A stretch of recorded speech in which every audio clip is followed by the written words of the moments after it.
What do you want to talk about? Wrestling! And here! Wrestling? Why? It's wrestling. It's wrestling. Why? Why? Why not?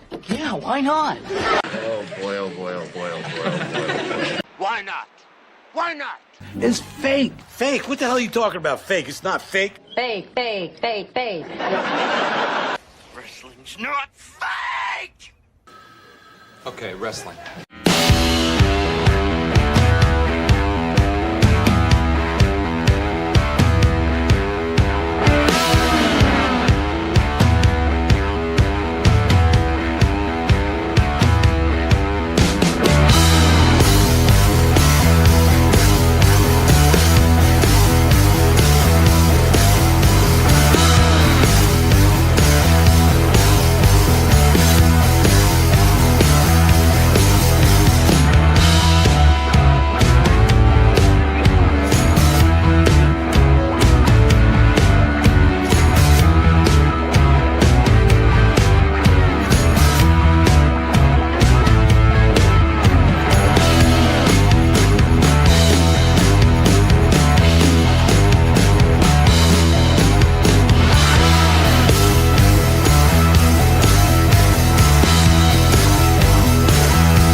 Hello, ladies and gentlemen, and welcome to Wrestling Gold Friday Night, episode 66.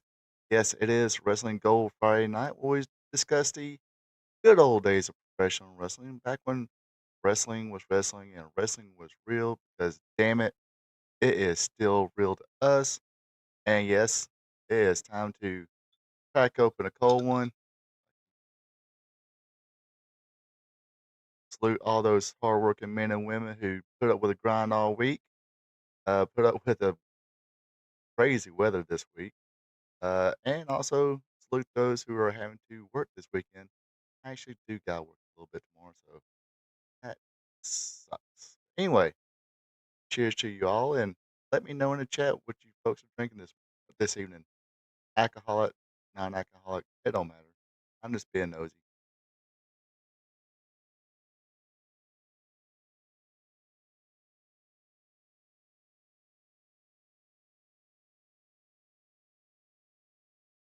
Gosh, cool. But yeah, it take a little bit of it easy. I think something happened last week. I got really, really dizzy, really bad headache. I mean, because I didn't either. I didn't. Yeah, I don't think I ate past 11 o'clock on that last Friday. But anyway, it doesn't matter. It just doesn't matter. It'll be okay. Check out the scenery here. Make sure nothing looks goofy here. So yes, this is Wrestling Gold Friday Night. You can join me on Facebook Live. If you are, hit me up in the comments, or on Face or YouTube live stream. Hit me up in the chat. Let me know what you're thinking. Let me know what any memories you have of anything I discussed tonight. Any questions? I'll try to answer questions best I can. I got a Google machine. We can find out bullshit we need to. Or just simply say hello. I'm down with the hellos. I like the hellos. Uh, Also, if you dig it, help your boy out. Click that thumbs up button. Um, Also, if you're on YouTube but not on Facebook, jump on Facebook, give me a follow. If you're on Facebook and you not on YouTube, jump over to YouTube, hit that subscribe button. All that will help me out tremendously as I try to build this little channel up. Let's see what else. Yeah, that's about it. I guess I can share some information. Did you know, women? This is for the women out there. Did you know that the birth control pill is the second thing a woman can swallow that can prevent pregnancies? Y'all know that?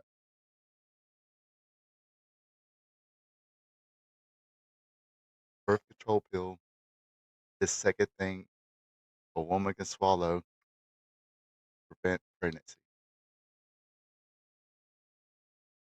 Anyways, yeah, yeah, that's about all. I don't got any kind of interesting bullshit stories. But yeah, I am kind of following up, see who joins me in the chat today before I get to it here.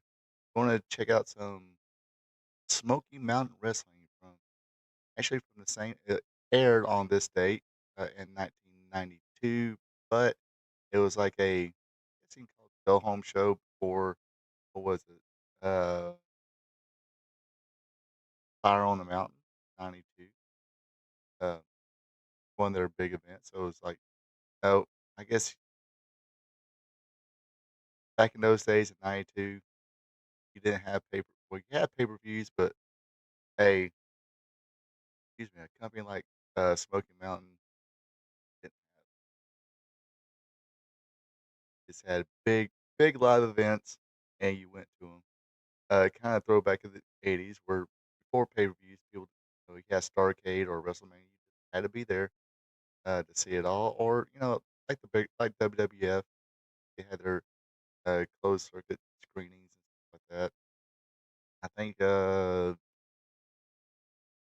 don't know if the first two Starcades did. Yeah, I think yeah. Well, trying to think. Man, somebody knows, please let me know. I think 85 had it, 'cause I think it was I think 85 I know 86 was 2 different arenas, Greensboro Coliseum and Omni in Atlanta. I don't know if 85 was, can't remember. But hey, I know where you can find out at. I do get a, classic wrestling reminiscing video on Starcade '85, so go after this video, of course, go check that out, and, when you do, hit me back up in the comments. Like I said, if, oh, got to say too, if you're not joining me live, hit me up in the comments, uh, do that as well. I'll answer uh, all the questions or respond accordingly the best I can to those comments. Uh,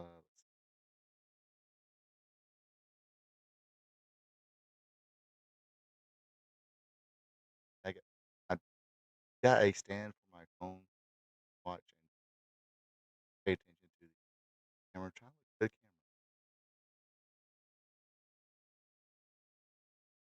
the camera. But anyway, let's see. I think I started a little early. Uh,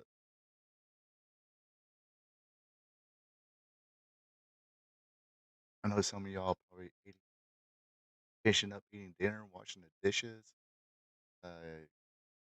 sitting on your favorite chair, pulling up to this kind of but maybe if it gets any more chillier after I'm done with the history and before I go in between the history and the watch along, grab a hoodie.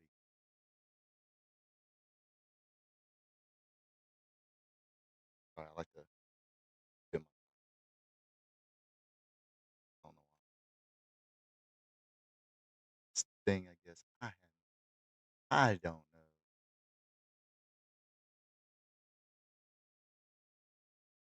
All right. Uh let's go ahead and get to it. Okay. One of this, I'm good. So one of this, I sound that scares me. I see. I'm not gonna push it. If you get on, you can't hear me. Let me know. I'll fix that really quick. All right. Let's go with the history of professional wrestling. Of course, today is August 8th, 2025. But we're gonna look back of a few little things that happened on August 8th throughout the history of professional wrestling. Primarily, from '70s to '90s. So let's get to it. On this day in 1970, Bobo Brazil and Lord Athol Layton won the Detroit NWA World Tag Team titles from the Texas Outlaws. Yes, the original Texas Outlaws. Dusty Rhodes, baby, and Dickie Murdoch. The American Dream and Captain Redneck. Longtime tag team partners. Uh, Obviously, uh, before the American Dream, Dusty Rhodes made his appearance. He was more known as Dirty Dusty Rhodes. Uh, yeah, Captain Redneck, Dick Murdoch. But yeah, one so there was an AWA, Florida, NWA, Florida, of course. Didn't work for Detroit in those days. All right. On this date in 1979, Ric Flair and Blackjack Mulligan. They won the NWA World Tag Team titles by defeating Baron Von Raschke and Paul Jones. They will have a lot of history with each other. Yes, this is the same Paul Jones, not the promoter. Same Paul Jones who would go on to become a manager for Jim Crockett Promotions. Of course, one of the people he did manage at that time was Baron Von Raschke. This took place at Raleigh, North Carolina. This happened because Flair vacated the oh, because of this, Flair vacates the NWA United States title. So now, interesting card here in St. Louis, Missouri, Kiel Auditorium, attendance 10,420.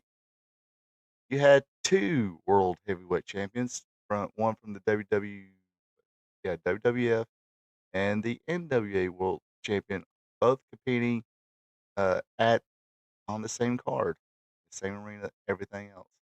Not against each other, but in two separate matches. The WWF champion Bob Backlund would defeat Avalanche Buzz Tyler. Uh, kind of, I think he was like a big star in the Crockett's and the Carolinas. I know when the WWE Network was a thing, they showed all I think it was the or Mid Atlantic Championship Wrestling. He was there, was a Mid Atlantic champion until I think him and Dusty had like a little falling out, but people seem to dig him. Not that big on his career prior or to that point, but I remember seeing his name in the magazines a few times. Uh, names his name would come up a little bit, but then like I say he wound up having some kind of, I'm pretty sure it was money reasons, with Dusty, and Dusty was a booker when and he left, and that was it. Uh, and the NWA World Champion at the time, Harley Race, the greatest wrestler on God's green earth. Can't do it right now.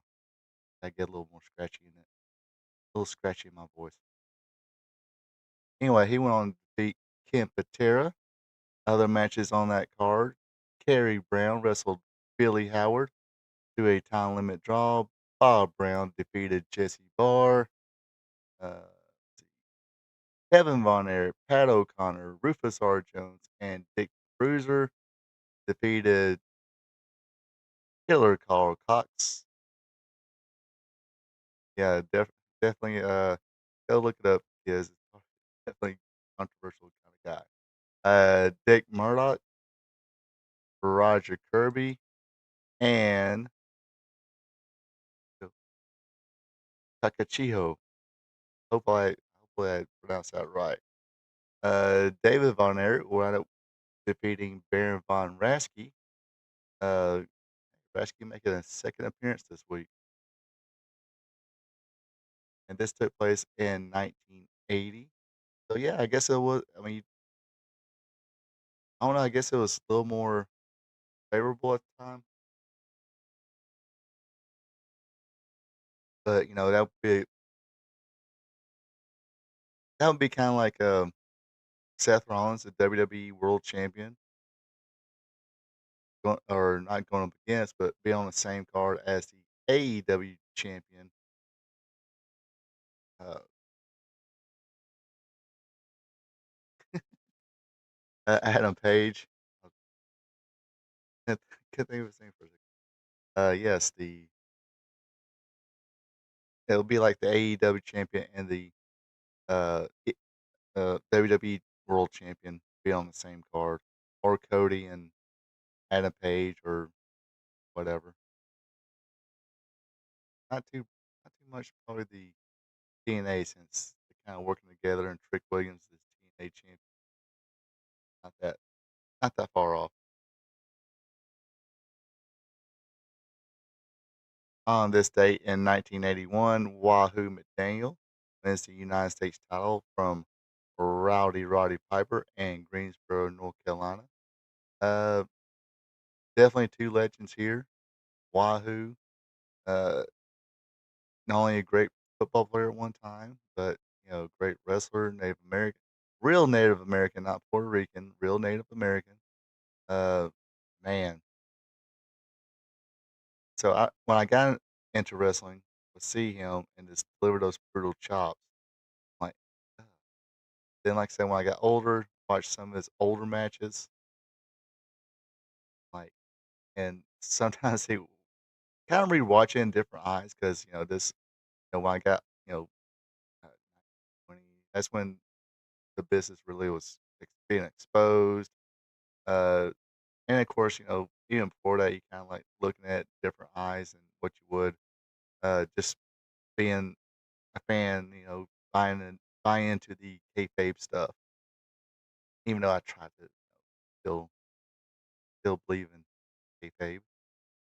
But watching it like that, then watching like 82, 83, 84, Wahoo McDaniel, and he's like just brutalizing these enhancement guys with those chops. I'm like, God, I think those when they showed up for TV and they're matched up with Wahoo McDaniel, I don't know what they probably had to rub something on their chest or something. I don't know what they did, but they cringed a little bit. They respected the chief, but man, they knew they was going to get the shit chopped out of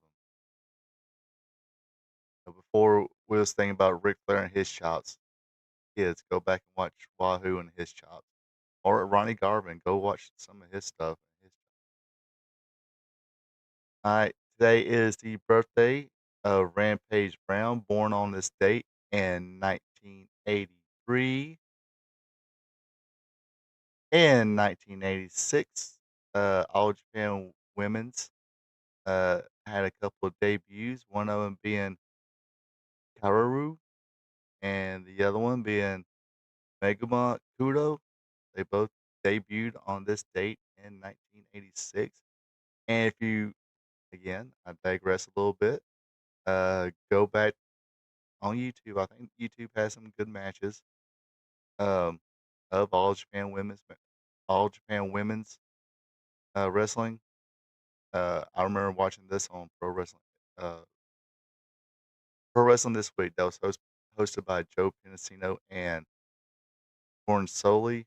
And man, even going back and watching, I'm like, these women were really good at that time. It just took like 80s, 90s, 2000, 2010. So probably what 2008. Took almost 40 years for the Americans to catch up and had the right coaching, of course. Sarah Del Rey, I think it is. I want to give her proper credit. Um, but yeah, between her and Fit Finley coaching these women up to hey, y'all can do this. We believe you. And I got to, do the little bit of grind. Let's get rid of the previous thing. 'Cause I didn't think one of Vince McMahon's rules is like they couldn't like fork and punch, of course, each other in the face and stuff like that. So, but towards the end of Vince McMahon's uh, ownership of the WWE, he kind of like, okay, let the girls go out, do what they can. But they did, and look what you got now. They've had two Evolution all women's pay per views. It took a few years in between, but uh, still two outstanding pay per views that the women did. And I don't mean to digress again, but I do that a lot. I think it would. I kind of seen something, on social media. Somebody said, "Oh, this should be every year," and somebody's like, "You know what? Maybe not every year, but maybe once every few years. That way, it will keep special." So that kind of did make sense. Let's. I mean, I don't say let's wait another, better part of a decade. Maybe every 3 to 4 years, let's have one. Let's see where we're at in, in the division and all that. And get a chance for these women to shine. I'm all for that.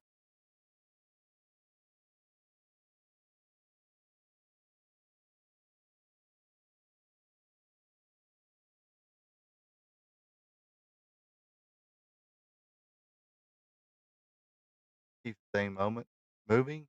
On this day in 1988, Memphis, Tennessee, at the Mid South Coliseum, Austin Idol defeated AWA World Champion Jerry Lawler, but by disqualification. Of course, that means Jerry Lawler was still the champion. And I know I talked a few weeks about the feuds, the long reigning feud of Jerry Lawler and Bill Dundee, which is definitely legendary. What was it, 86, 87? These two had a feud. That included Tommy Richnett in, in it. Great feud. Probably one of the best feuds uh, at that time going. I mean, you read about it in magazines, of course. Thanks to Superstars Wrestling, got to see it on Memphis, and they talked about it a lot. Um, need to kind of, I'll have to go back there and kind of check that out one day for one night. Right. On this date in 1992, it was Smoky Mountain Wrestling, Fire on the Mountain 92 in Johnson City, Tennessee. Freedom Hall, drawing 1,500 people. Like I said, our watch along will feature the basically the go home show. It was aired the same date as the Fire on the Mountain event, but the real results was Nightmare, or at the time it was called Danny Davis. Uh, the story that I've read, so if anybody knows anything different, please correct me. Um, not ashamed if I'm ever wrong or got the wrong information. Let me know.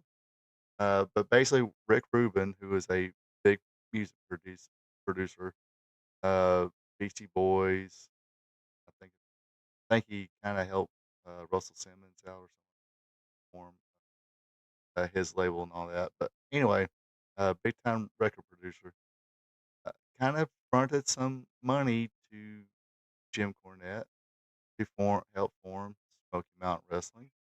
And one of the things he did not want it to be is be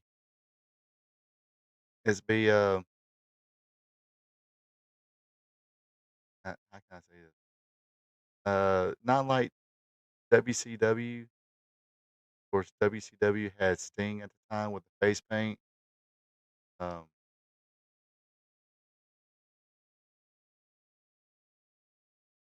but at the time when he was Nightmare Danny Davis with Ken Wayne, he had always had the star over his eye, kind of like that. So, and he was called Nightmare Danny Davis once they split. They split for a while. I think Ken Wayne went to Memphis. Danny Davis stayed in Continental.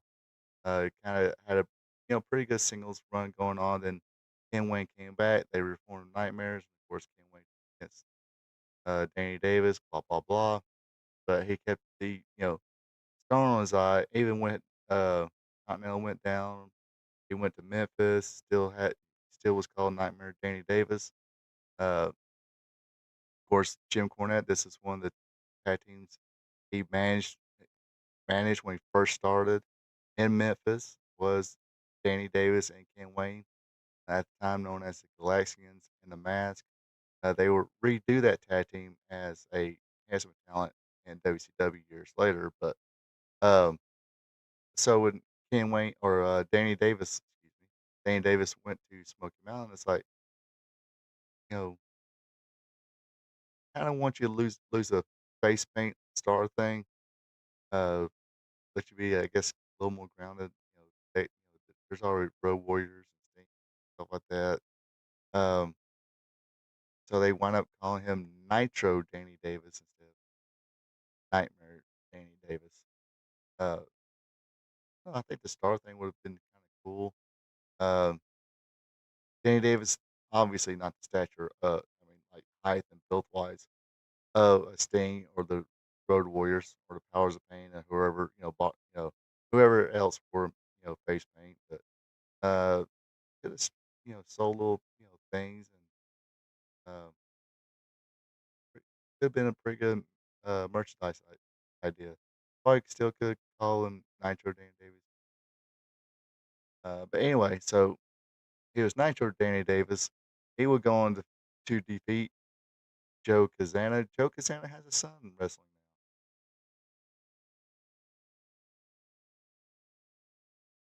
Say it with me, folks. Dutch Mantel. Bad motherfucker. He would defeat Hector Guerrero. Of course, Hector is the brother of Eddie Mondo Chavo, the uncle of Chavo Jr. Killer Kyle. He would defeat Dixie Dynamite. Of course, Dixie Dynamite is Scott Armstrong in a mask. I even call this Super Kid the Dixie. White Lightning Tim Horner defeated Buddy Landell in an I Quit match. Again, I think it's still on YouTube. Look up Buddy Landell's interview. He has a interesting story about this match. Actually, I think this whole event's on YouTube.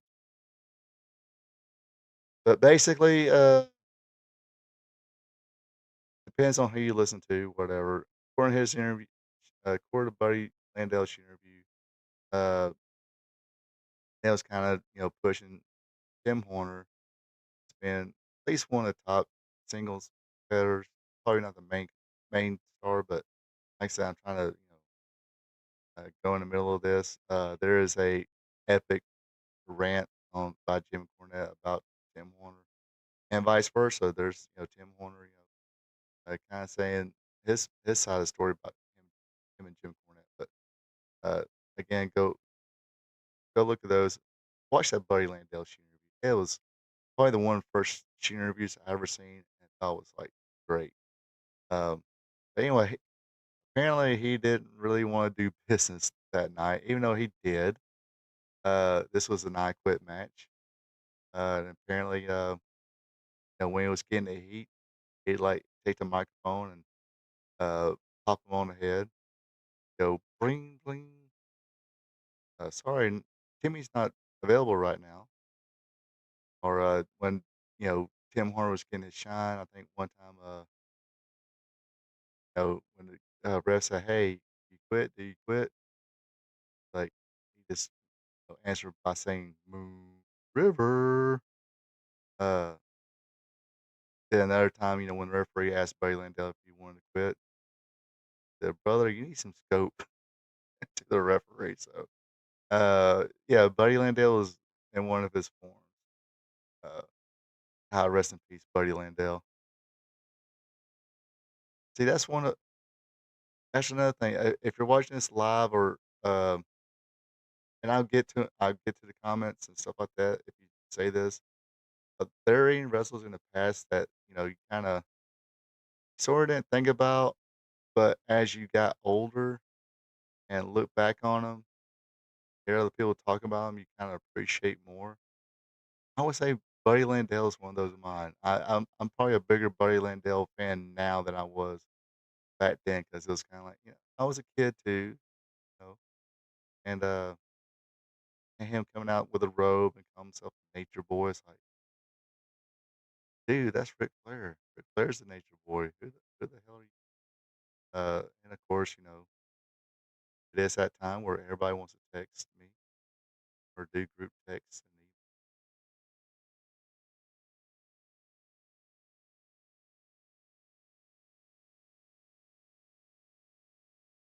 uh, and- so yeah, like I said, Buddy was one of his. He even said it. He was one of his rare forms. And, didn't really want to cooperate with the match. Yep, there's Buddy Landell. You have to click over to Buddy Landell. Yeah, he defeated him in an I Quit match. In a pile driver match. Uh, Ronnie Garvin, man with a hands of stone, the rugged one, defeated Paul Orndorff. Uh, actually, Jim Cornette in his interview gave it not really an interesting story, but Bill Watts had taken over WCW, and when they thought that maybe Bill was trying to do like a little talent exchange or probably use Smoky Mountain as like a developmental territory, which they ain't have much of. One of the people Bill asked about is like, how's Paul Orndorff doing? Of course, Jim Cornette said, hey, he looks great. He's in great shape, having great matches with Ronnie Garvin. That's what helped him get him a job as not only a talent and agent in WCW. The Rock and Roll Express, of course, Robert Morton, Ricky Gibson. Ricky Morton and Robert Gibson defeated Robert Fuller and Jimmy Golden, the Stud Stable. Of course, unfortunately, you kids know them as Colonel Parker and Bunkhouse Buck. But for that outstanding talent, Robert Fuller and Jimmy Golden, and Robert Fuller's third leg.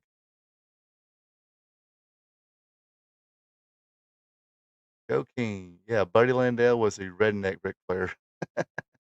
Yeah, I guess he was. Uh, he, uh, loved the nose candy though. He admitted it. I'm not. I'm not. Saying anything that's not there that he's not admitted to yet or ever did. Yeah, he's passed away. Rest in peace, Buddy Landell. Anyway, Dirty White Boy Tony Anthony defeated Brian Lee. Of course, this was Brian Lee when he was. Well, I think this is ECW Brian Lee. For some reason, while I was putting this together, I could not find a picture of the. At this time, Brian Lee was prime time Brian Lee with the blonde hair, little little bit better shape. Um, wasn't trying to buff up a little bit, I guess, when he kind of dyed his hair black and was going to do the Undertaker thing. Uh, I think this is ECW when he was the Bulldozer finally. With this, like I said, primetime Brian Lee, blonde hair, and all that good stuff. The Fantastics, Bobby and Jackie Fulton, excuse me, defeated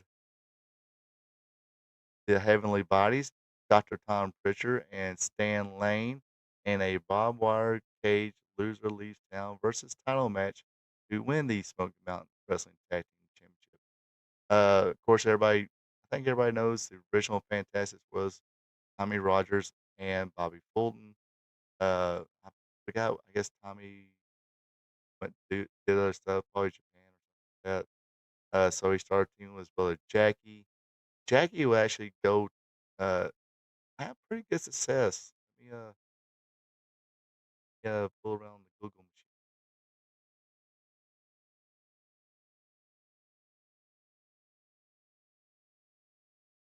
Yeah, I think it was All Japan where he had some success teaming with the Patriot Dale Wilkes. Of course, they put uh, yes, All Japan and IWA Japan. Uh, he was the Eagle, of course.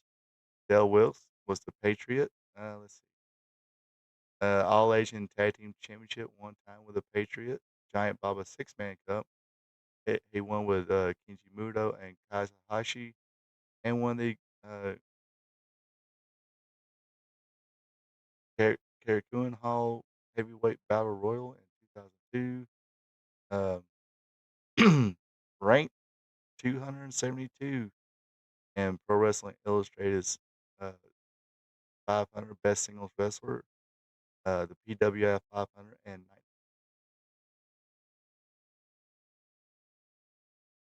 so yeah, had a little bit of success with his brother Bobby. Yes, legit brothers. I did look up a long time ago. Make sure they were legit brothers. Yeah, they could be there. I think they did some shots for WCW at one time. What's my favorite Jackie Fulton match? This is actually good. Hello, Brenda. Wasn't that I actually did watch the Fire on the Mountain a long time ago. Out of 1991, I can't tell you a single Jackie Fulton match, but I do know he was tag team. I'm pretty sure it was a match where him and the Patriot versus somebody, probably with the Can-Am Express, Dan Crawford and uh shoot, what's his name?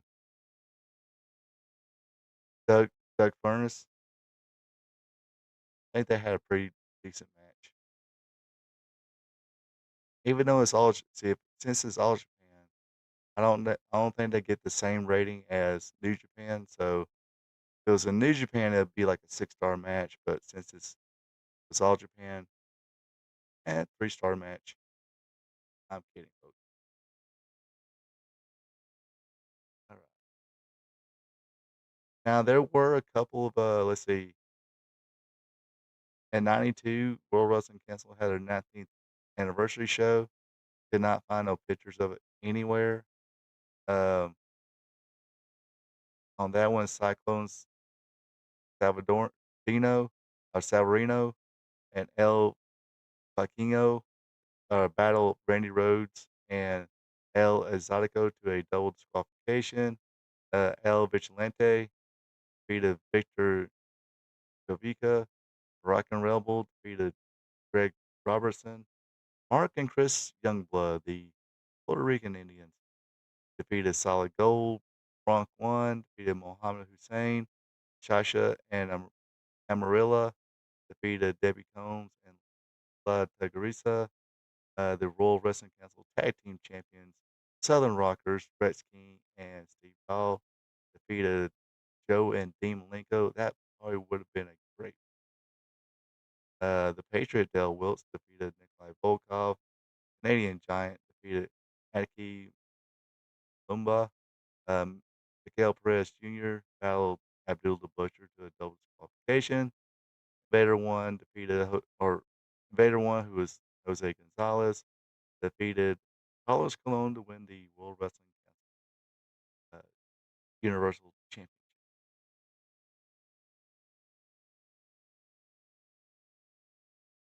All right.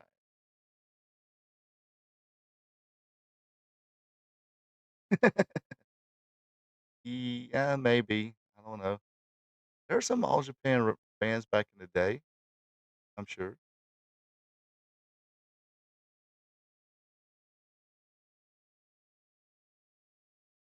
But yeah, I mean, I know they were in what's that, South Atlantic Pro Wrestling.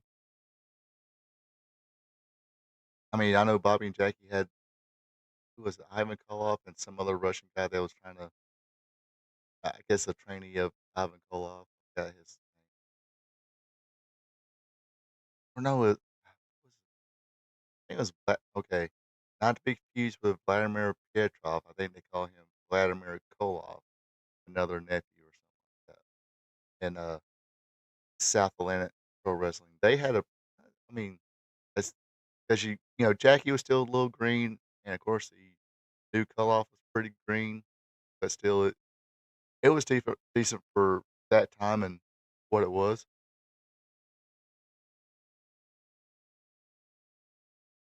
I think what else. I mean, I know I remember seeing them in Smoky. Like quick little history. Uh, I'm pretty sure it was like 2 or 3 years after YouTube launched. I finally found YouTube and finally checked it out. And one of the things I would watch, of course, I'm a wrestling fan. What's the if there's a free video uh format there, like a YouTube or whatever, I'm a wrestling fan. What do you think the first thing I'm gonna look for? Wrestling, of course. And I did watch a few episodes of. Well, I think just about every year.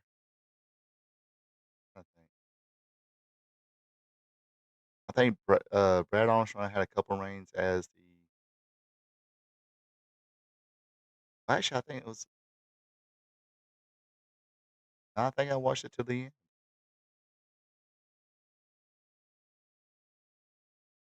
or maybe it was first reign. Anyway, Brad Armstrong was champion. I think he just lost it to Tommy Rich, and I think that's when whoever had him ran out or something like that. Night found anymore. But early days of Smoky Mountain, of course. Uh, Bobby and Jackie were there. Basically, basically they did Tommy and Bobby and Tommy's moves. Um, it was kind of weird because Jackie was a whole lot taller than both Bobby and Tommy Rogers, but uh, actually he's got a pretty good shoot with Chris Hero. Chris Hero did an interview with him. I don't know if it's on YouTube. I know I did see it on High Spot, so it's on YouTube. Check it out. It's pretty decent.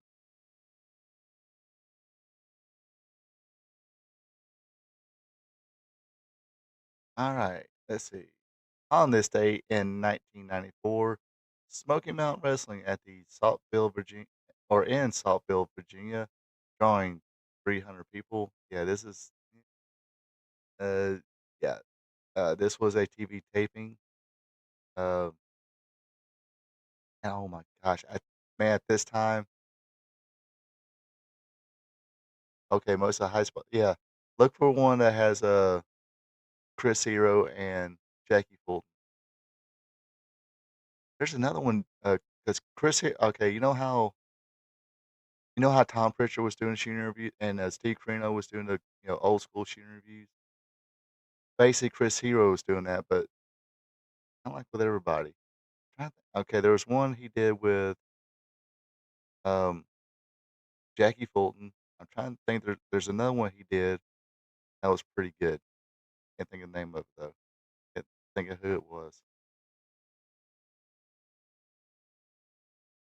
I do remember watching it. It was pretty good. But yeah, yeah, 94. You had so much talent there. Let me just go ahead and give it to you. It was during this TV taping, the Rock and Roll Express defeated Chris Candido and Brian Lee. Of course, this is obviously Brian Lee doing the Undertaker gimmick. Um, they defeated them to win the Smoky Mountain Wrestling Tag Team Championship. Uh, yes, as a young Amy Sitch, young, uh, Sunny. Unfortunately, she's in prison now, but More unfortunate she's in prison because just look it up. Also on that TV taping, check this out. You know this had to be a kick-ass match here. Lance Storm defeated Chris Candido to win the Smoky Mountain Wrestling Beat the Champ TV title. Um, I do. I don't think I. Yeah, I think I remember this match, but I do remember when I was watching it, Chris Jericho and Lance Storm just came in. Those guys. I mean, those guys were very. I mean, eh, you knew they were. I mean, they were good. But they're great at the time. No, they were still a little uh not yet. I don't think sometimes they get those enhancements. They're not ready for that. Uh, but they were a good tag team. They had some pretty cool double team moves. Kind of remind me a lot like the Midnight Rockers, the Rockers, Shawn Michaels and Mario Jannetty. Chris Candido, he was freaking good. Knew how to get on people's nerves. If he didn't get on your nerves, Tammy Cinch would. I mean, gosh, she was so annoying. Uh, Great to look at, but uh, she had a natural ability to piss people off. Jim Cornette talked about his shooter. Um, but she had them. You had Terry Gordy in there, Al Snow, and Unabomb, who would go on to become Kane. I think one of the last time Eddie Gilbert was in the United States on TV, it was for Smoky Mountain Wrestling. Um, I think that was going to kind of uh, Jim Cornette was really going to bring him in and kind of use him, maybe have him as a booker. Well, I know Jim Cornette was main one, but um, and you can tell. I mean, a lot of I think the only knock I would say about Smoky Mountain Wrestling, it was a lot of Jim Cornette. But other than that, I mean, I get it. It's his promotion. Uh, he's trying to get off the ground, so I guess when you're in that position, you're well, you got somebody else's money, but you got some of your money too invested in it, and this is kind of your baby, and you're thinking a lot of yourself on there. Uh, that's probably the only knock about it. But other than that, um, not bad. I do recommend anybody wants to go back and like I said, go on YouTube, go back to episode 1 of Smoky Mountain Wrestling. Watch it all the way through. It's some good stuff on there. I think a couple things kind of killed it. It was uh, I'll steal Jim Cornette's line here. It was the wrestling recession due to the some of the scandals of WWF at the time, the steroid scandal and Green Boy scandal. Uh, when they got hit, I mean, just like any other segment of wrestling, especially after the Rock and Wrestling thing, once WWE or WWF starts going down, everything goes down. That's like it, not like it. It's just a fact. When people think wrestling now, and especially back then, they think WWF or WWE. Uh, but it was kind of on decline, but didn't really get back up. Um, e- ECW was different. It was the true alternative to what everybody was doing. Um, because WWF was doing going to clowns and all that mess, and um, uh, Rocco, the Legion of Doom, the Road Warriors, Paul Ellering with the Dummy. It was basically WWF was cartoony at the time. Unfortunately, WCW thought they was going to be the same thing, which but at this time, Bill Watts got in there and trying to get rid of some of that. And I still say I recommend people. I mean, say I'm wrong. I respect your opinion, but I think the the short little Bill Watts era there, it should have lasted longer because it was kind of going back to making it wrestling, not just WWF like, which they wind up becoming. Especially when they started hiring the former WWF people like Hogan, Savage, uh, even when they brought Dynamite or not Dynamite, Davey Boy in. Um, but that eventually changed uh, with the NWO and things like that.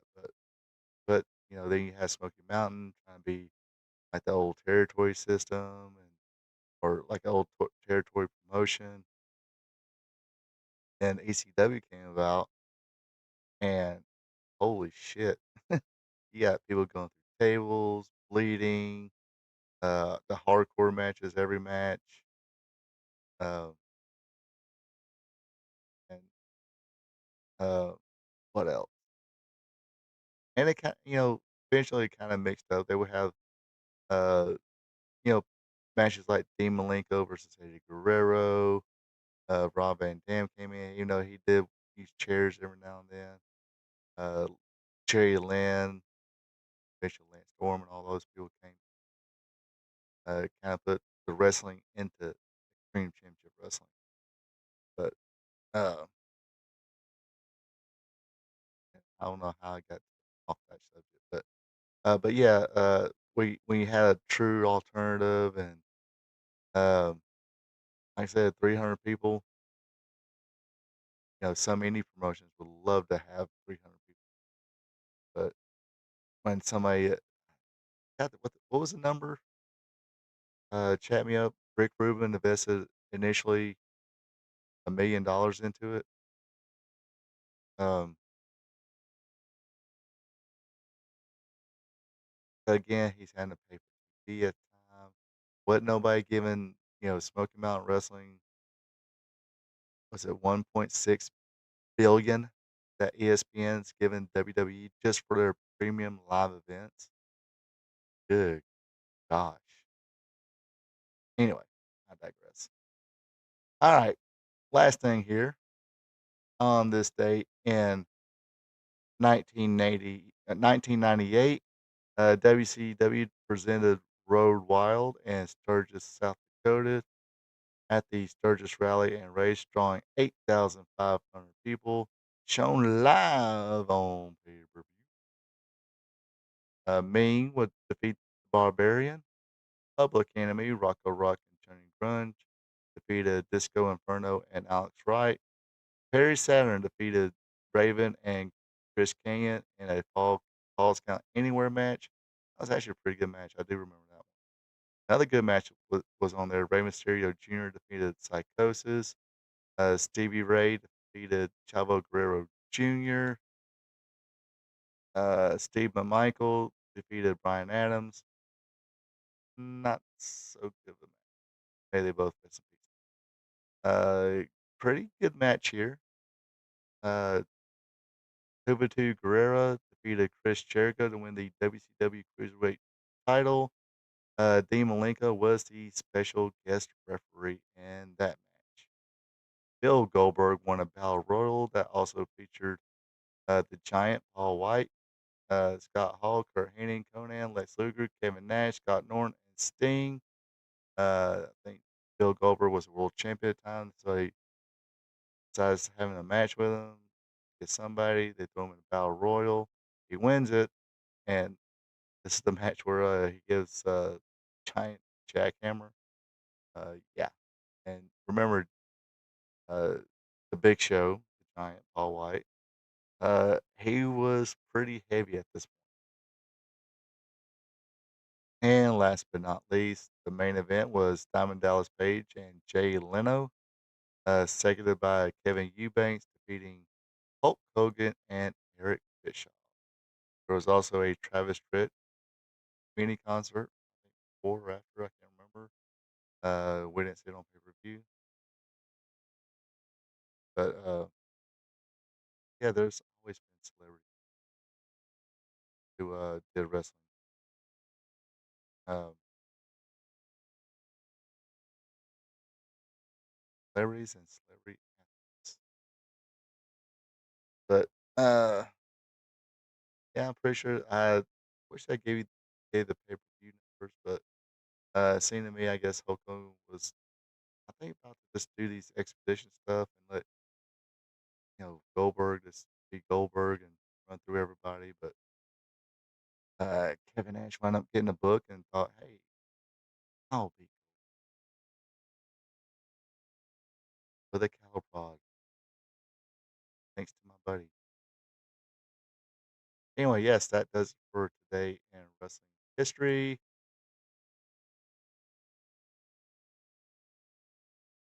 Yeah, a lot of talk about Smoky Mountain Wrestling. Let's get to it, man. Of course, like I said, our watch along does feature Smoky Mountain Wrestling from August 8th in 1992. This was shown the same day as the Battle on the Mountain event.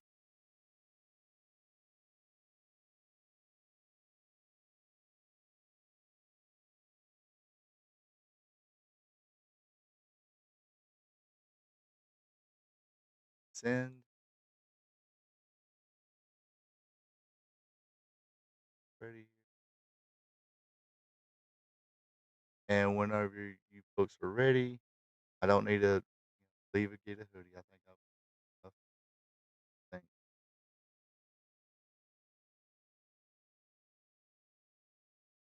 beer can be so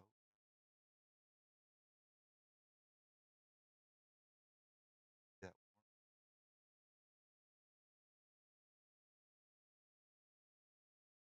y'all ready. Let's do a little countdown here. Oh, going on here. I guess I'll text her. I was about to put my younger sister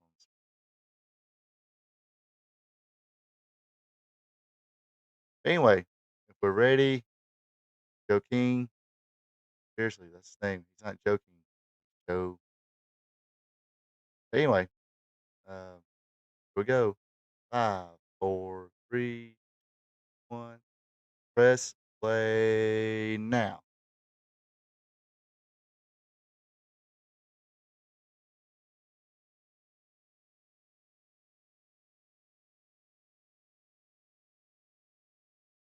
Now, I will admit, when I first read there was Smoky Mountain Wrestling promotion started, um, read about it in magazines, I was like, "Couldn't find a different name than that." But Polk County High School in Benton, Tennessee. Never been there. Anybody from Benton, Tennessee?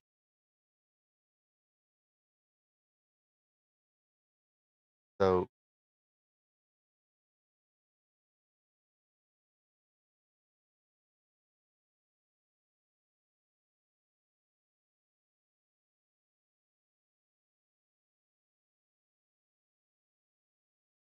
5,000 four-way dance. Not a fatal four-way, like a four-way elimination match. By the way, yes, that is Dutch Mantel. Of course, this was were TV, not just wasn't cable TV or anything like that. So you couldn't. Bob Caudle couldn't give him his government name of Dutch Mantel, bad motherfucker. It was just Dutch Mantel.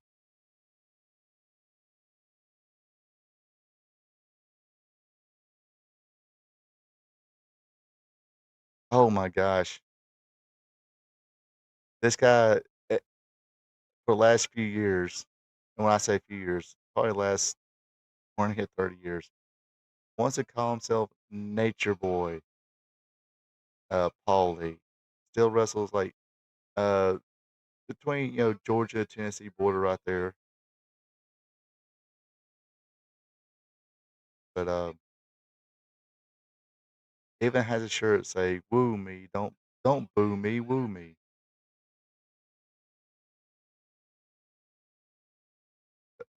I guess he's trying to channel his Ric Flair right there, his inner Ric Flair. Hector was very good. Uh,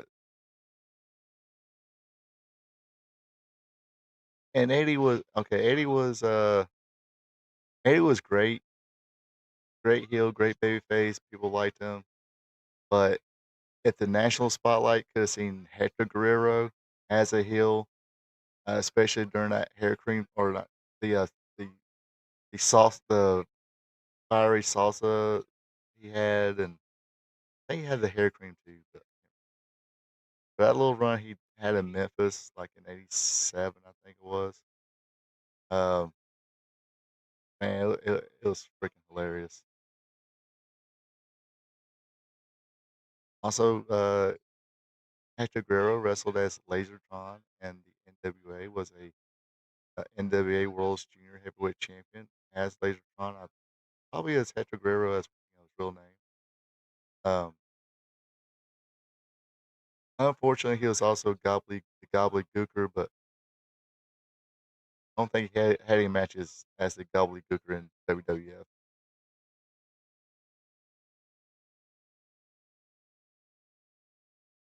Yeah, mine. I would say mine too. But then Mid South and UWF we used Chavo Guerrero. I mean, Chavo was very good too. Chavo, Hector, Eddie, Mondo was okay.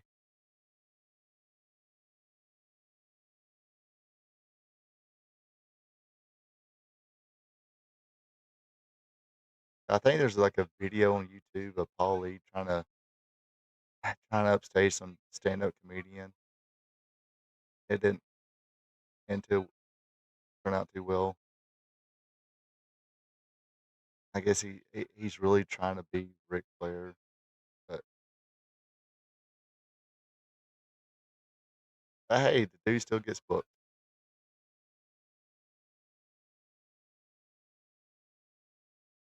The jalapeno roll, as Dutch Mantel, bad motherfucker, call it. That was it.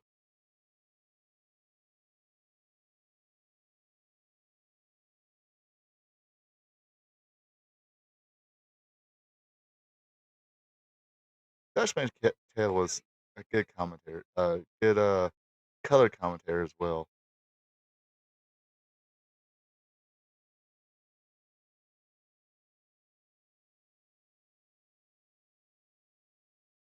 I think Dutch Mantel's like, go take a shit, shower.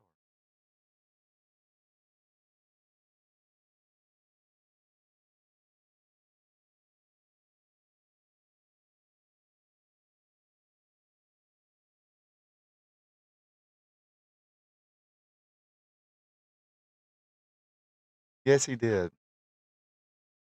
Like a real quick wit, like Jerry Lawler has.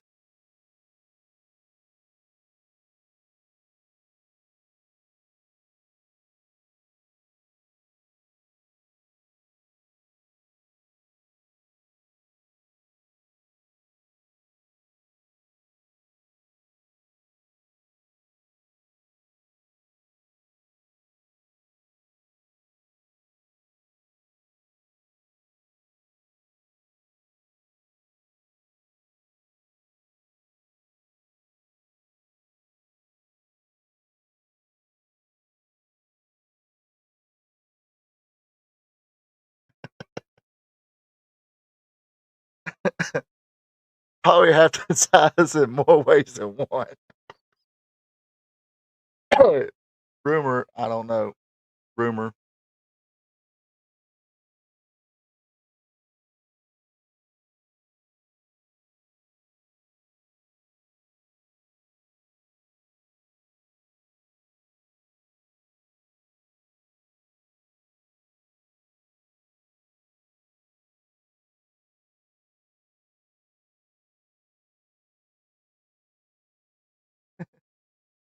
No, I haven't read none of Dutch Mantel's books.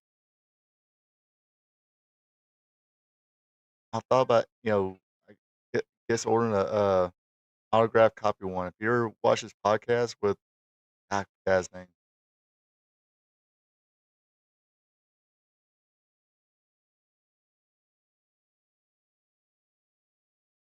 Or what kind of cigars Dutch Mantel smoke? He smokes cigars during his podcast sometimes.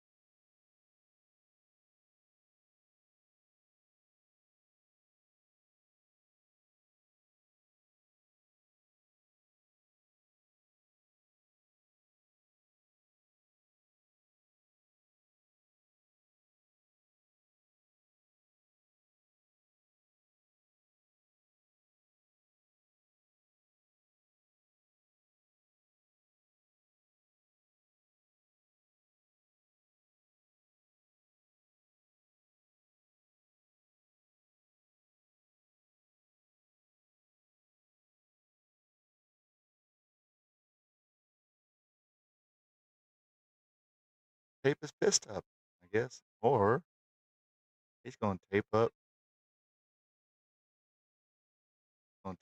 little old Dixie Dynamite and beat the hell out of him. That's what he's gonna do. Dixie Dynamite was Scott Armstrong.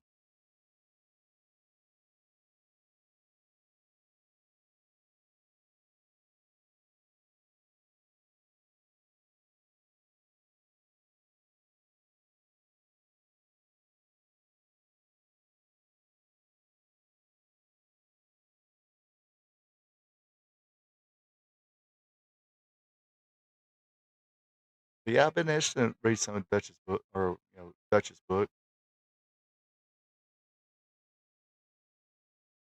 Think about ordering it through his, I guess his website or through his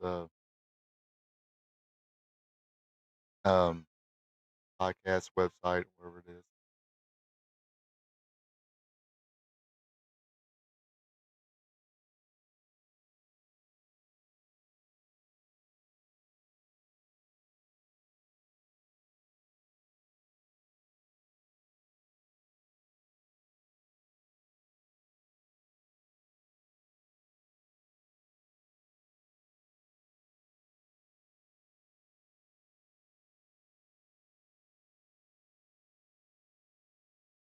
Cool.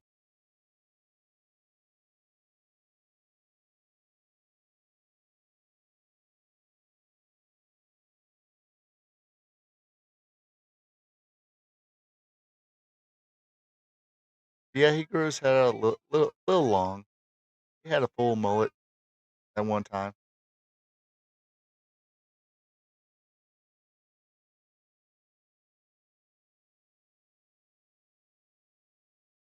Nice. Have you ever watched his Down and Dirty with Dutch Mantel podcast? Or is it called Down and Dirty? What's it called? Chuck.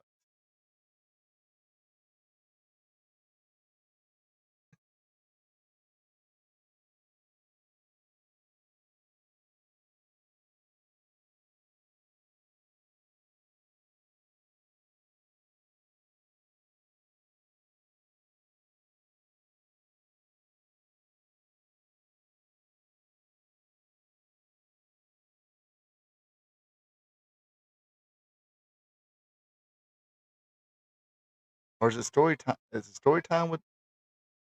Okay, is it story time? I think yeah. Is it story time with Dutch Mantel? What it's called?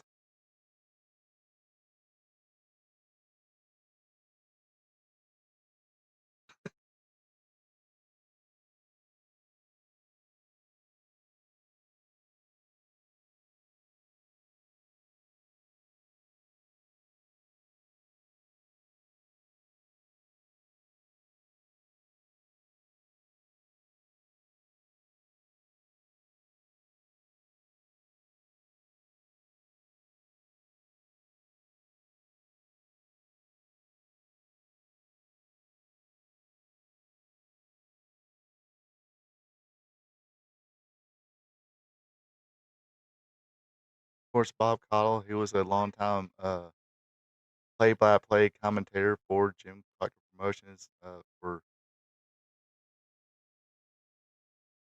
other. Uh, but yeah, Caudle was a longtime commentator for Jim Crockett Promotions, NWA. I think worldwide, NWA Pro sometimes. And of course, if you ever go watch the old Mid Atlantic Championship Wrestling, he was there too.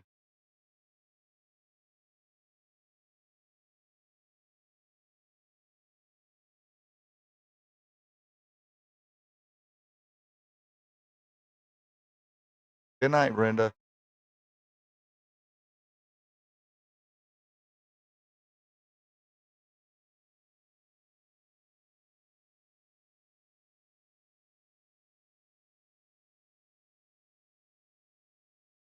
I got to work also tomorrow for a little bit. Don't ask me how I got weaned into that.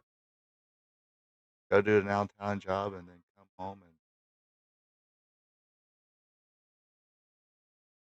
somebody's got a lot of stuff they gotta do. Cover it for a little bit. Sure.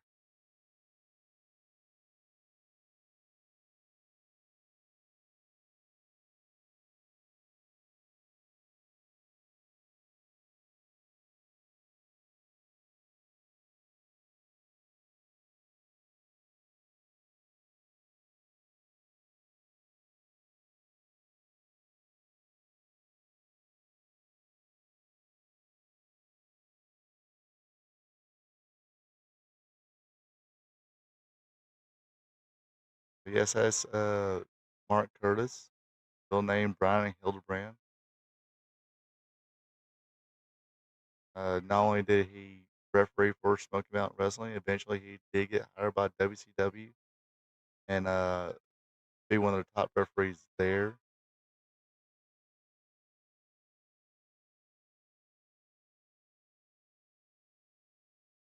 Paul's not done with them yet.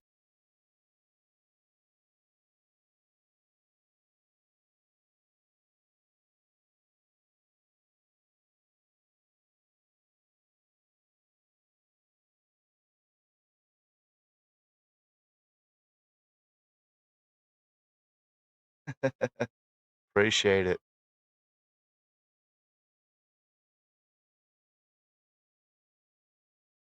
Usually I don't sleep late anyway, but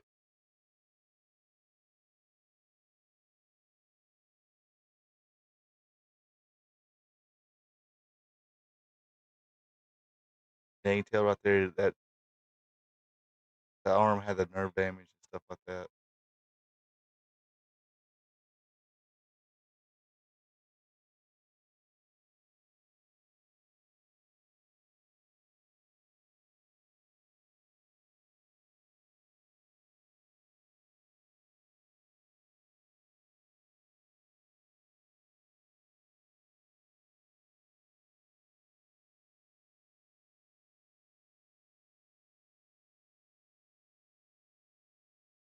See, at the time, Smoky Mountain Wrestling had a rule about the pile driver is automatic disqualification, so therefore, Paul Orndorff couldn't use this pile driver.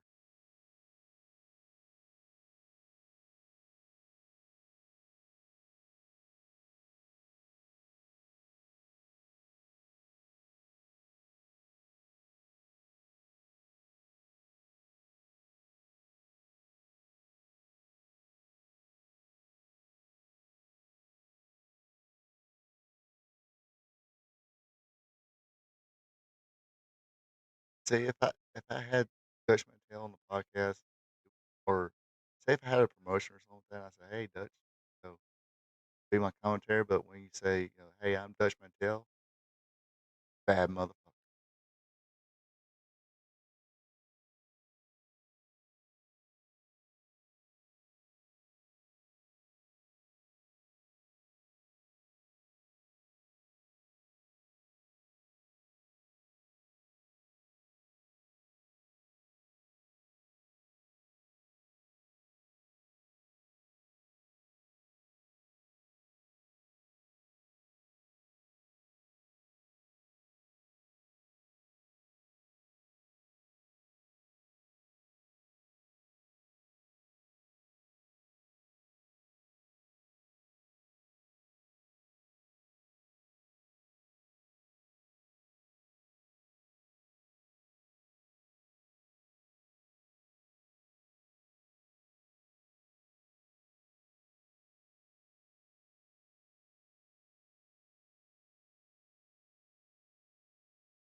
That's a big chunk of that Smoky Mountain Wrestling check.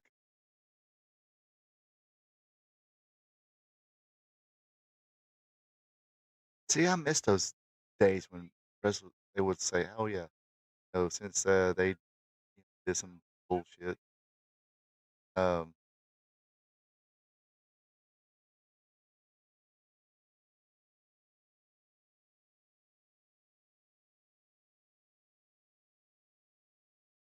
wrestlers got getting fined or getting suspended."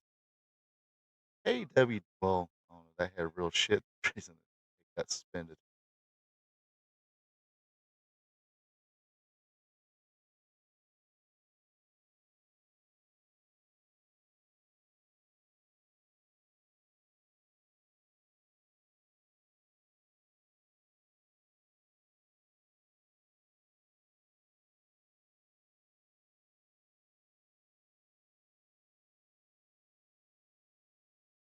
But yeah, in case you kids don't know, that's Bob Armstrong, father of Steve, Brad, Scott, and Road Dogg Jesse James.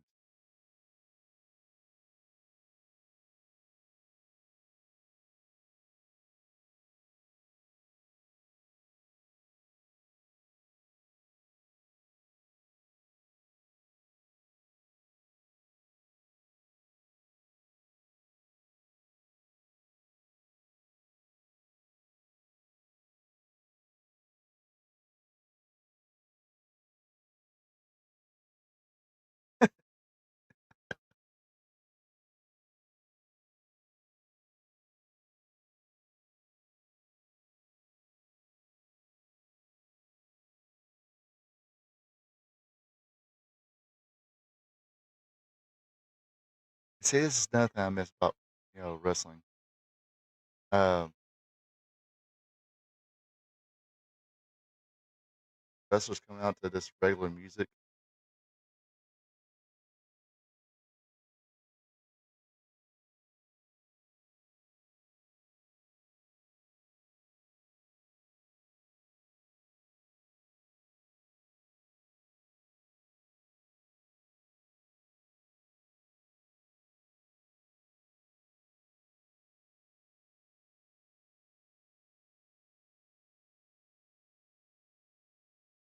Here comes Robert Fuller and Jimmy Golden. Remember what? Now, back in Continental, they used to come out to Kisses, All Hell's Breaking Loose. Used to love that song as the entrance music.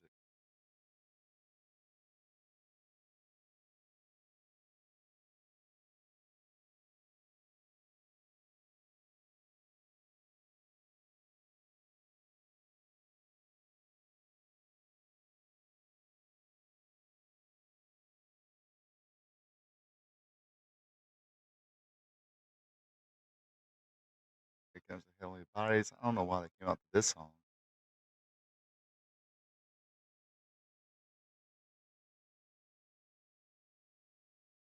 I guess Jim Cornette liked the song, so yeah.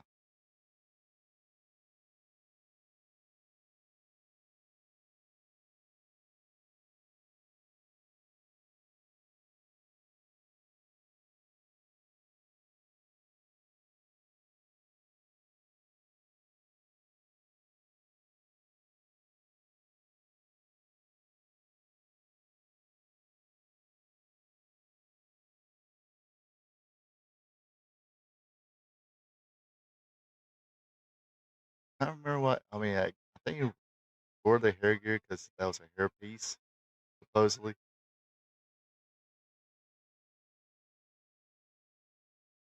And of course, the Fantastic coming out to Sharp Dress Man.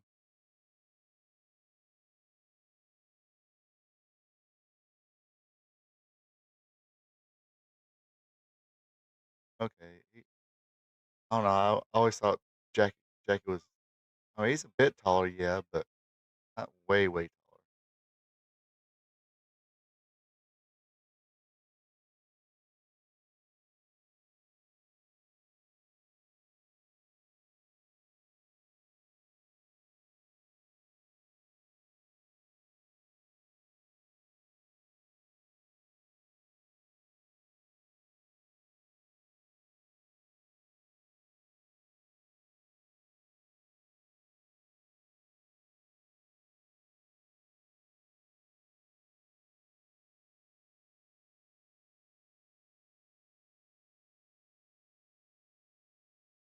$5,000,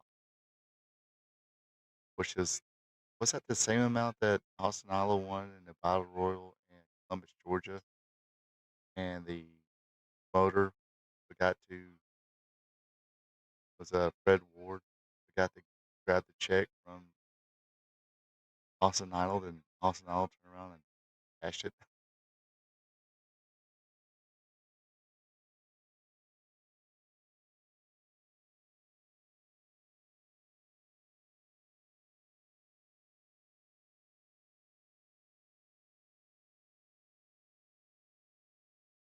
And see, here's a lot of history with Danny Davis and this Jimmy Gold and Robert Fuller. You know that Danny Davis worked Continental with Ken Wayne as the Nightmares, and they had a lengthy feud with uh Robert Fuller and Jimmy Gold. At one time, that Jimmy Gold and Robert Fuller were baby faces, or as well as the Nightmares. And there was a match they had like a tag team tournament to win a Cadillac, and it came down to Robert Fuller and Jimmy Golan versus the Nightmares. Nightmares won, and the TV taping uh, on the TV shows like yeah they won, and of course Robert Fuller, Jimmy Golan's like oh congratulations, and all of a sudden once Jimmy Golan pulled out a ball bat and hit Danny Davis and started busting up the Cadillac.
Probably Robert telling him what to do next.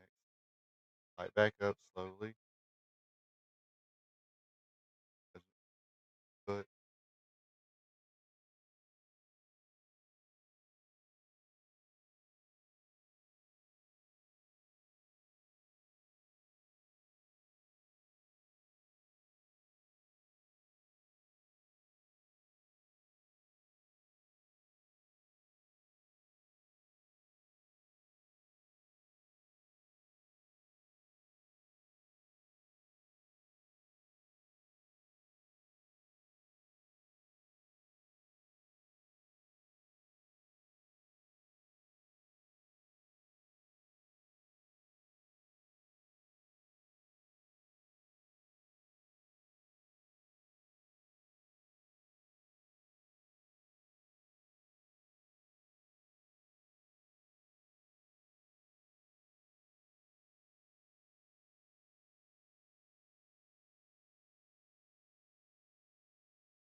I just, you know, now I don't know how many four-way tag matches or four-way matches there were prior to this.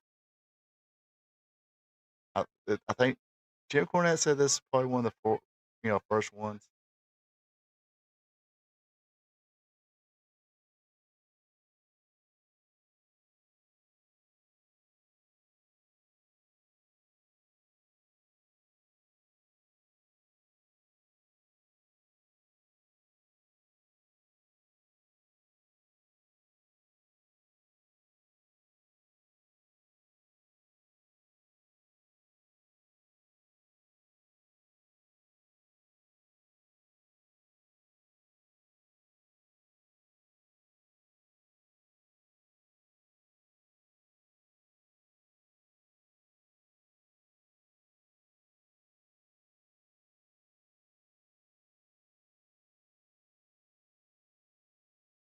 I, Jim Cornette made that same claim too. And like I said, I don't know who the originator was. I mean, I think the three-way dance. That's the one who that got the most publicity. The one with Sabu, Terry Funk, and Shane Douglas. That's the one that got talked about a lot. They clevered him. They clevered him. That's 450 on one body, baby.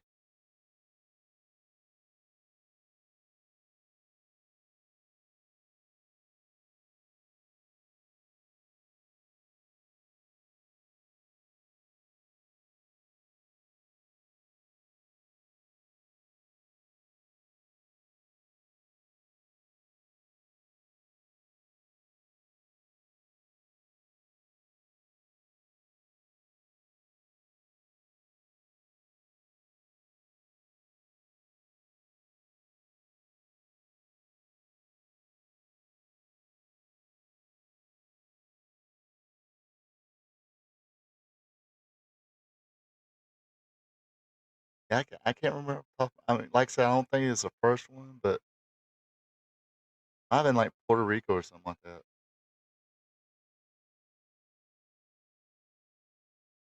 I have to Google that in a minute.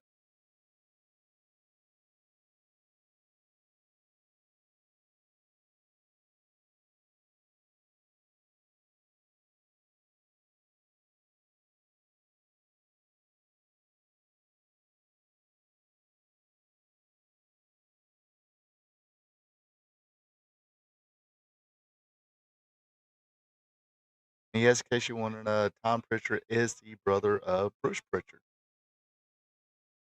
Uh, Tom was a very good wrestler back in the day.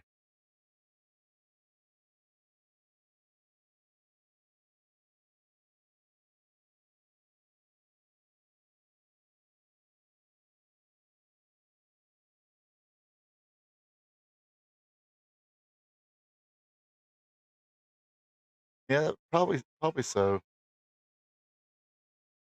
I mean, I think they're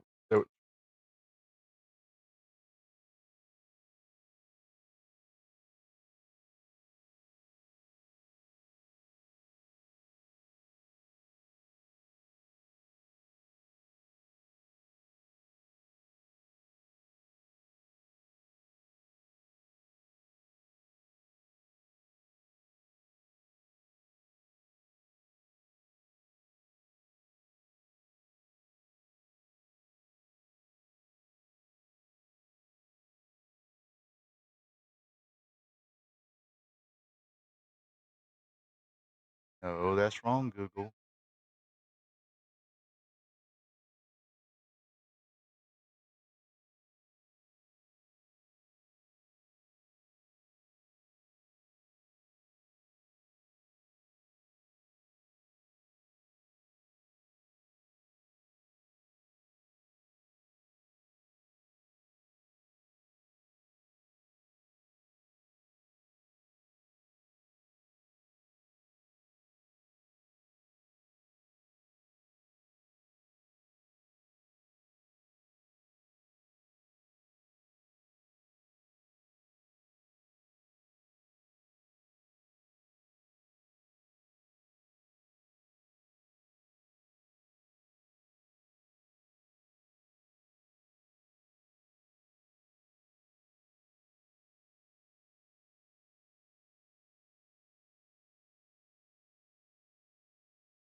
Okay, Google's not helping.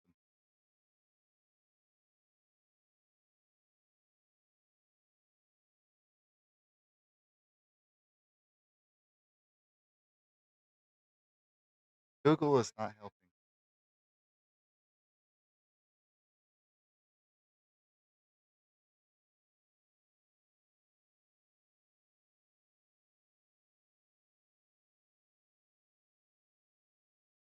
And there it is, this sneaky sleeper.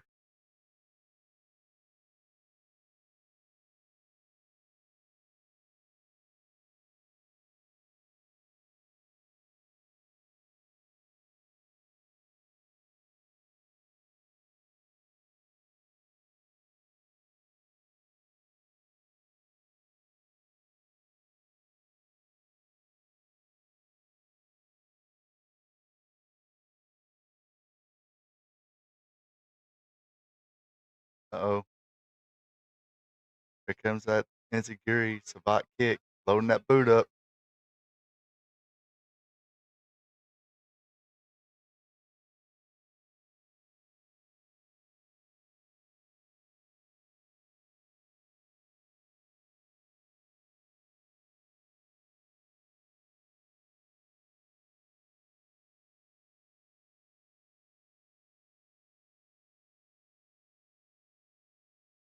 Wham.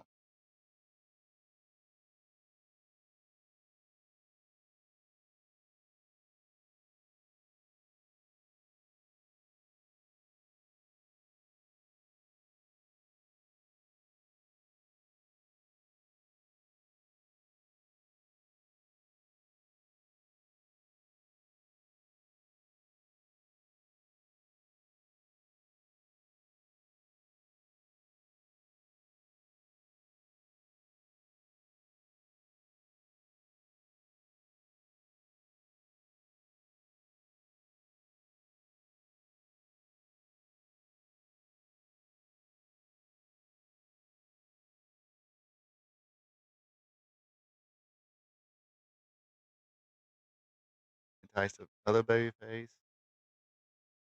Cheat a little bit. Oh, Danny Davis got a little color now.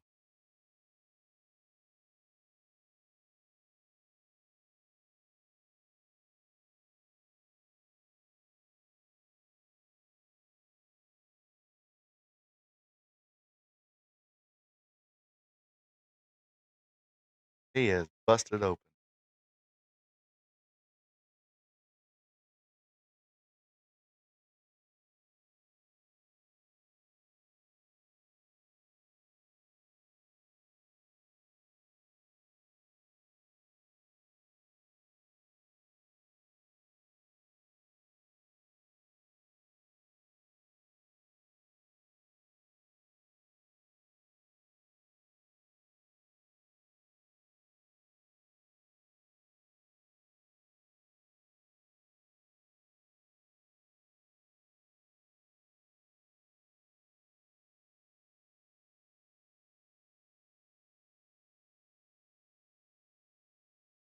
That's some camera work right there.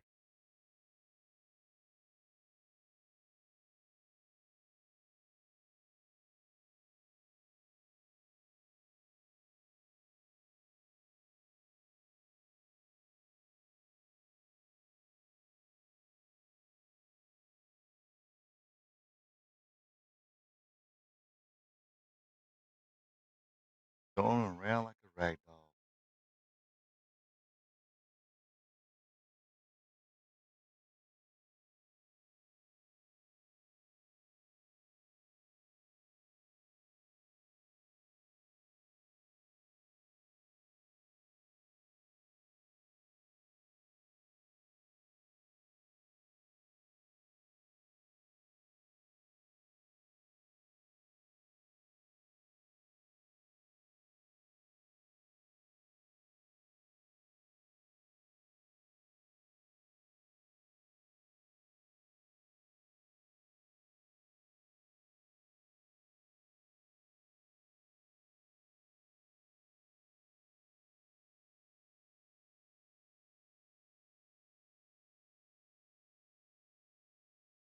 Oh, a double noggin knock. Yeah, I mean, Danny Davis is a good wrestler. Obviously a good trainer too. I mean, he was the original owner and head trainer of Ohio Valley Wrestling. You know, finished up John Cena's training, bought Randy Orton's training, Batista.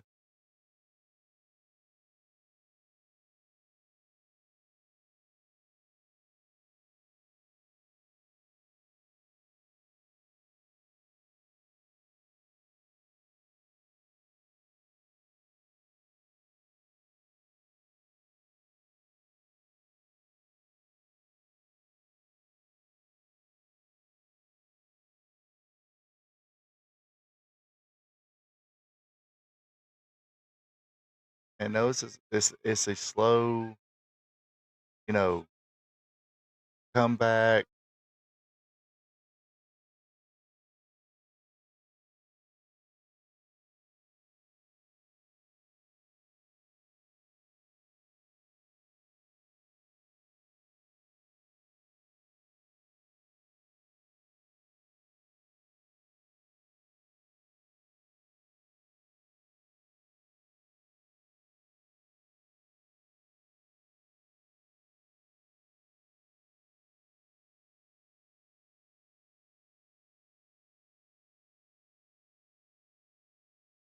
Oh, Dixie Diamond with a sneaky sleeper.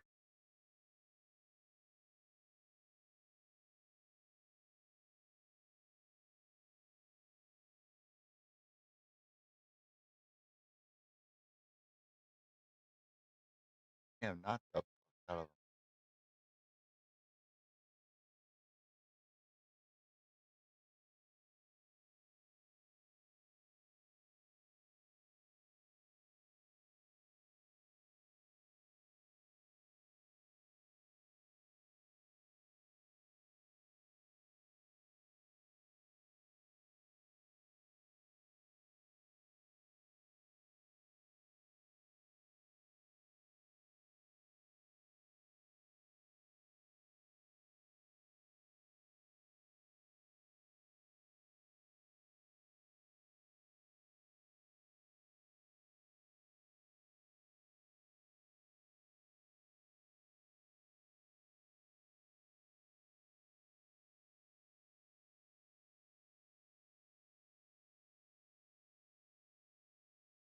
See, so that was the super kick. Danny's finishing her.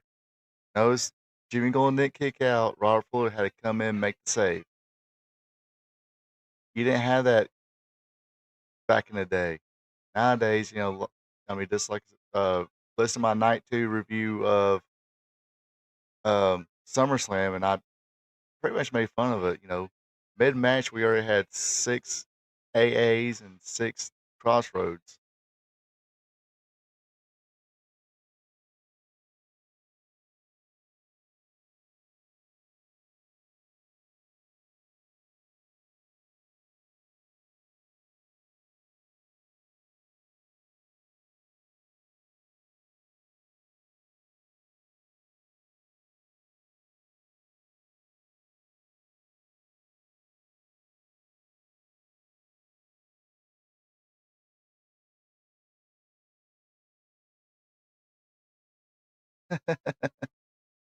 uh, I don't know. He wrestled a long time after this. Remember him and Steve were enhancement guys for WCW. I think probably a few of those high voltage matches, and when the Steiners came back, had to wrestle the Steiners and Harlem Heat. That's probably when he said, "You know what? I'm a little older now. Y'all need another referee." I think.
Yeah.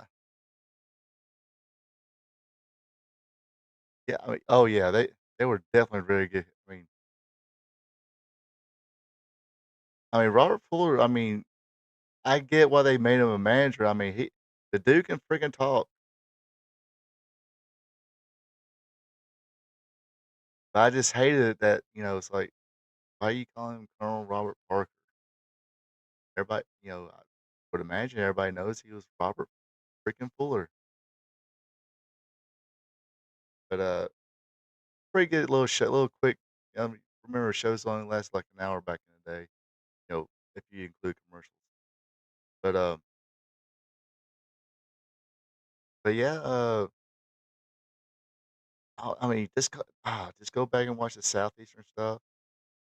If you can find some good quality Southeastern wrestling with Ron Fuller there, uh, the size of what there, Joe? Uh, I know but, um,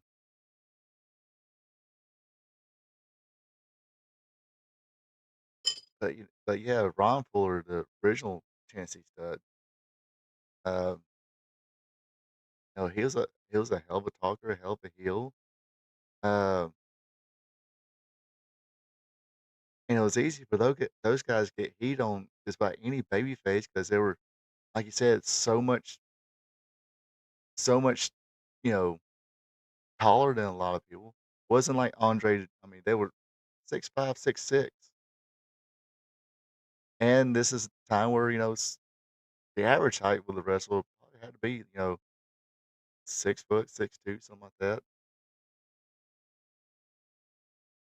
I mean, you had people like Danny Davis, who was probably I- he was probably billed at 5'10", maybe.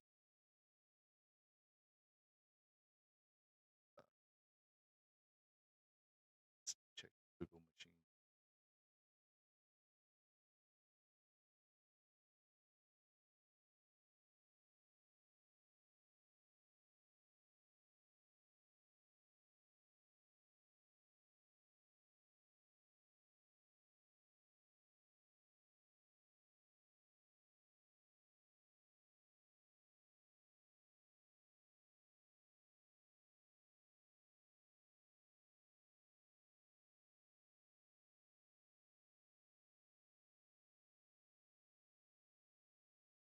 Okay, so he was billed at 5'9", trained by Buddy Fuller.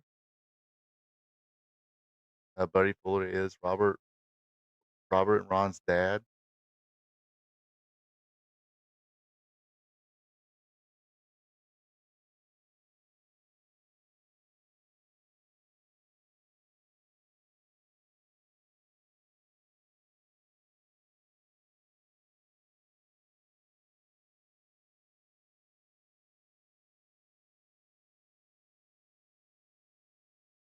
But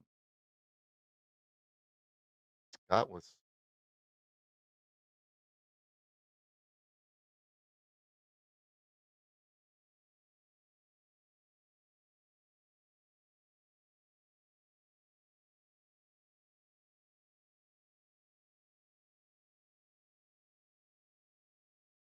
so yeah, Scott was billed at 6'2".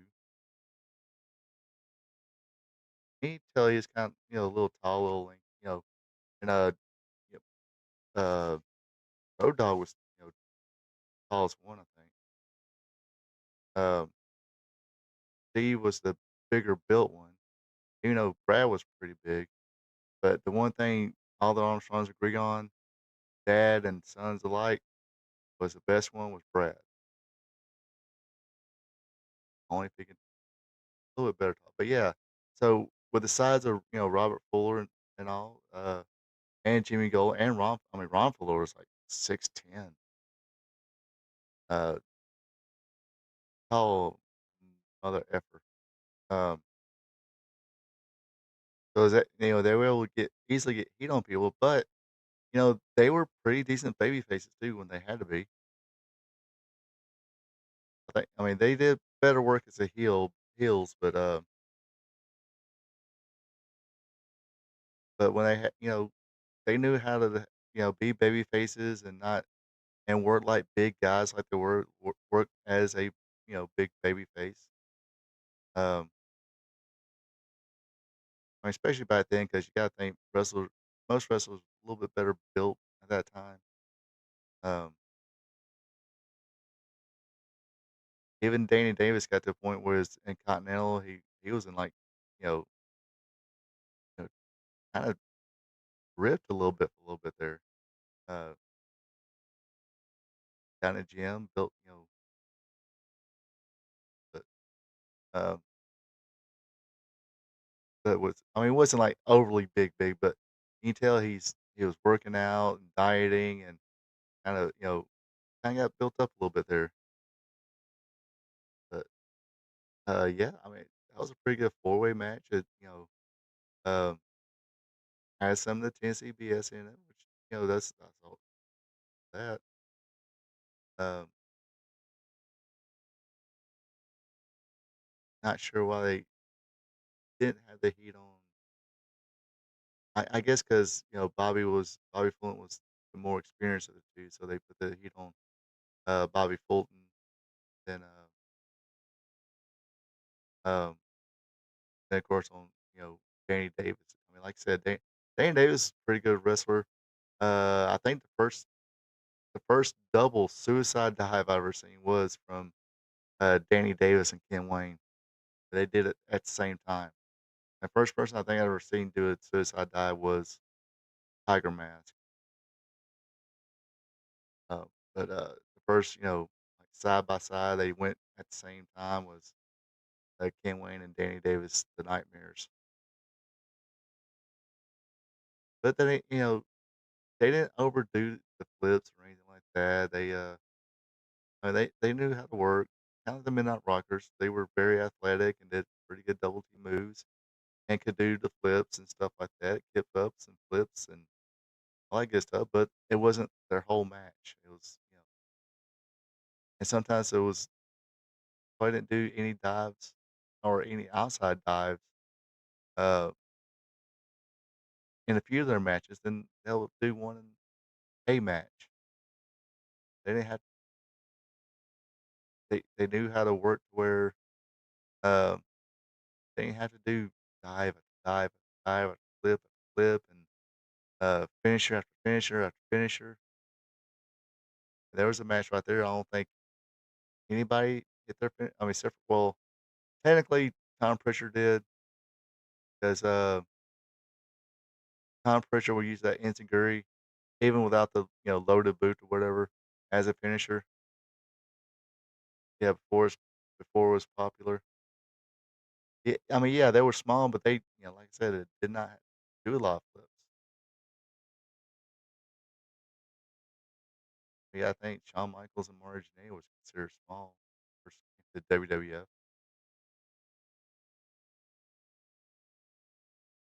That's with Shawn Michaels being at I think 6 or 6'1", and I mean Marty was 5'10". I remember reading that in the magazine.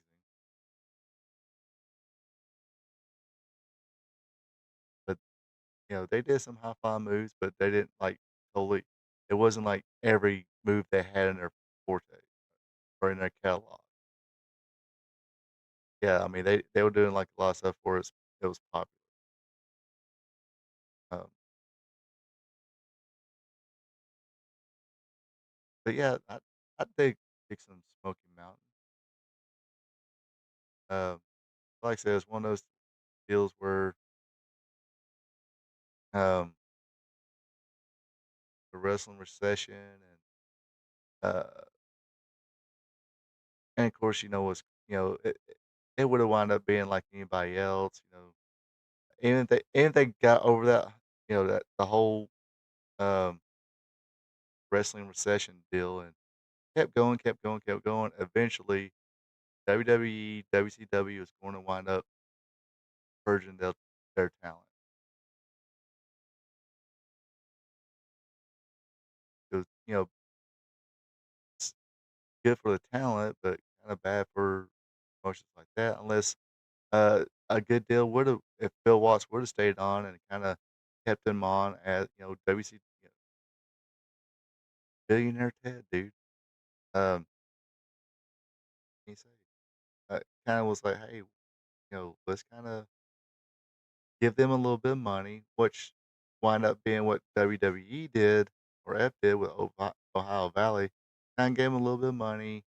They would, train people. Um, the WWF will see a talent, say, hey, go down there for additional. I mean, because a lot of guys were already trained. Like Cena was already trained at one time. Uh, CM Punk was, and was- well, I think Batista was at the power plant for a short time, then left. It was a little too rough for him. Um, well, I mean, if you've seen videos and stuff like that, it's a little rough on a lot of people.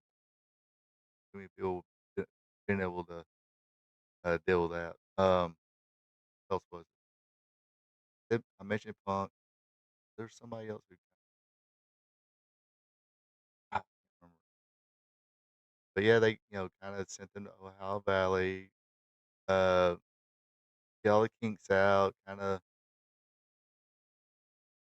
teach them a character or something like that, and know how to work to that character,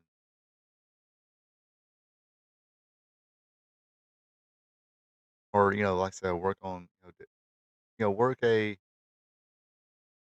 storytelling style, not like you see. I mean, sometimes some WWE matches are like that. There's like move, move, move, move, move.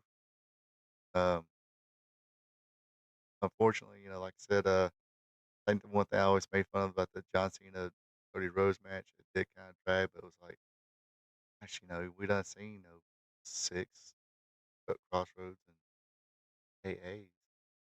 And notice in that match, the only person that did their finisher was, well, like I said, Tom Pritchard did his, the Enziguri. And yes, he would do that without the loaded thing. It was like a legit finisher. Um, got the win. But only other person was Scott Armstrong with the Dixie Dynamite super kick, or Dixie Dynamite, not Scott, Dixie Dynamite, the Dixie Dynamite super kick that looked a lot like Scott Armstrong's super kick, but kayfabe, brother, kayfabe. But he had him covered. Then Robert came in with the save, so he didn't kick out. He got saved out of the finisher. That's a lot of things you don't see nowadays. I mean, AEW, they're guilty of it. WWE is guilty of it, obviously.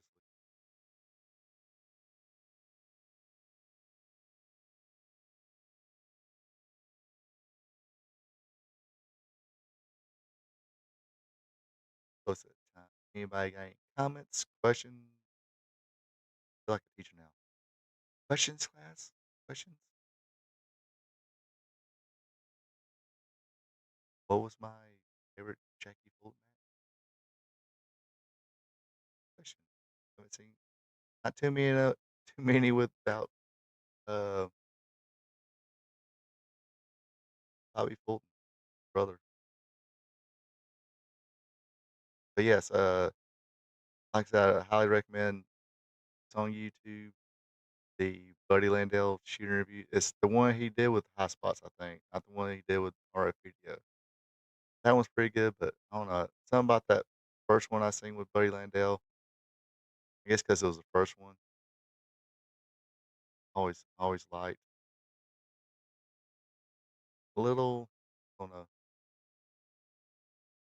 I guess time frame was a little off on some things. I think I do got the RF Video Buddy Landell shooter interview.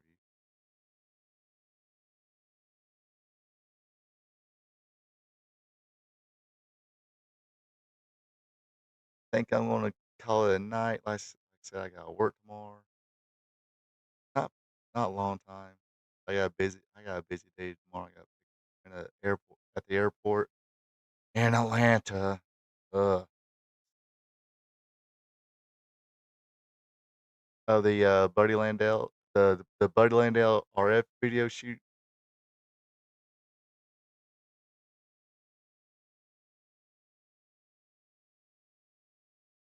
So I might have it then.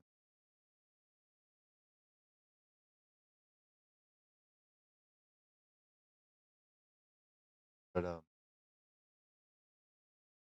I said, I'm gonna call it a night. Unfortunately, I work a little bit tomorrow. Home, rest for a while. Then I gotta pick up a friend at the airport. Of course, this is Hartsville Airport in Atlanta.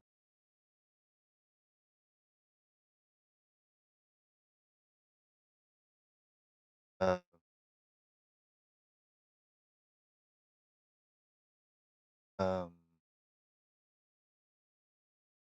yes, put it this way. Last time I had to pick her up, I flew out of the Spartanburg, Greensboro airport. I'll drive that hour and a half, 2 hour, whatever. It's easy instead of 2 hours going through Atlanta and 2 hours back in traffic. Sucks. Anyway, and I gotta fix some dinner. Get a little hungry. Um, anyway, appreciate everybody who tuned in. Appreciate everybody who's uh wasn't here live but tuned in now. I thank you. Hope you enjoyed it. Don't forget, help your boy out. Leave some comments. Click that thumbs up button. Also, don't forget to subscribe. And if you're on YouTube, don't forget to hit that notification bell. Always forget to mention it, but now I mention it again. And don't follow me, or if you don't hit that notification bell, hey, follow me on Facebook. I always when I have a new content out, I always put the link on Facebook. So always advertise my live streams on there, so you know what time we're supposed to be on. You know what the bell time is. Sometimes I work on Cornelia time. Here was NWA Wildside and NW Anarchy. You know what I'm talking about. Not bad Cornelia time, but sometimes Cornelia time. I try to be on time. But anyway, again, appreciate it. You folks have a good one. Be safe. Take it easy. And until next time. So long from the peach state of Georgia. Ronald Ray here saying thank you for checking out my video.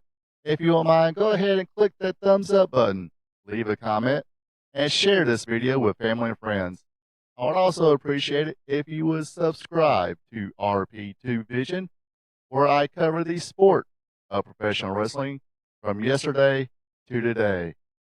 Now don't forget to click the notification bell as well, so you'll be notified when my other weekly content is available, like Wrestling Trivia Tuesday, WWE Raw Recap, and AEW Dynamite Recap. I also have 2 live streams.